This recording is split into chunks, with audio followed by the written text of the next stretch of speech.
Each day Jesus was teaching at the temple, and each evening he went out to spend the night on the hill called the Mount of Olives. And all the people came early in the morning to hear him at the temple.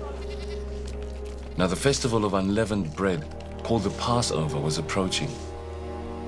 And the chief priests and the teachers of the law were looking for some way to get rid of Jesus, for they were afraid of the people. Then Satan entered Judas, called Iscariot, one of the 12. And Judas went to the chief priests and the officers of the temple guard and discussed with them how he might betray Jesus. They were delighted and agreed to give him money. He consented and watched for an opportunity to hand Jesus over to them when no crowd was present. Then came the day of unleavened bread, on which the Passover lamb had to be sacrificed. Jesus sent Peter and John, saying, "Go and make preparations for us to eat the Passover." "Where do you want us to prepare for it?" they asked. He replied, "As you enter the city, a man carrying a jar of water will meet you. Follow him to the house that he enters, and say to the owner of the house, 'The teacher asks, where is the guest room where I may eat the Passover with my disciples?' He will show you a large room upstairs, all furnished. Make preparations there." They left and found things just as Jesus had told them. So they prepared the Passover.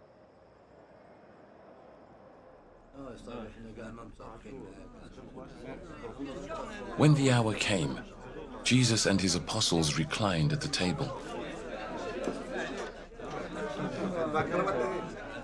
And he said to them,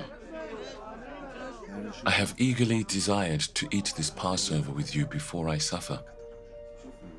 For I tell you, I will not eat it again until it finds fulfillment in the kingdom of God."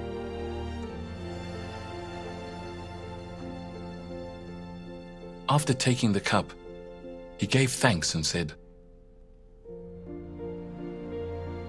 "Take this and divide it among you. For I tell you, I will not drink again from the fruit of the vine until the kingdom of God comes."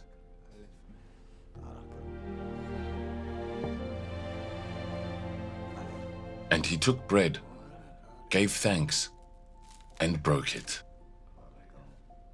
and gave it to them, saying, "This is my body, given for you. Do this in remembrance of me."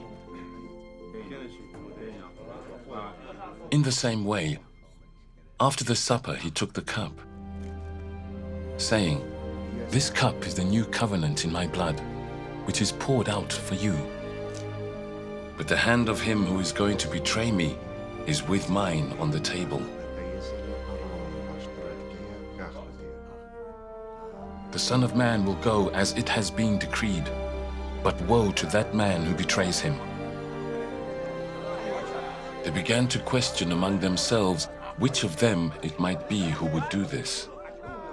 A dispute also arose among them as to which of them was considered to be greatest. Jesus said to them, "The kings of the Gentiles lord it over them, and those who exercise authority over them call themselves benefactors. But you are not to be like that. Instead, the greatest among you should be like the youngest, and the one who rules like the one who serves. For who is greater, the one who is at the table or the one who serves? Is it not the one who is at the table? But I am among you as one who serves. You are those who have stood by me in my trials, and I confer on you a kingdom, just as my Father conferred one on me, so that you may eat and drink at my table in my kingdom, and sit on thrones, judging the 12 tribes of Israel. Simon, Simon, Satan has asked to sift all of you as wheat. But I have prayed for you, Simon, that your faith may not fail. And when you have turned back, strengthen your brothers." But he replied, "Lord, I am ready to go with you to prison and to death." Jesus answered, "I tell you, Peter, before the rooster crows today, you will deny 3 times that you know me." Then Jesus asked them, "When I sent you without purse, bag, or sandals, did you lack anything?" "Nothing," they answered. He said to them, "But now, if you have a purse, take it, and also a bag. And if you don't have a sword, sell your cloak and buy one. It is written, 'And he was numbered with the transgressors,' and I tell you that this must be fulfilled in me. Yes, what is written about me is reaching its fulfillment." The disciples said, "See, Lord, here are 2 swords." "That's enough," he replied.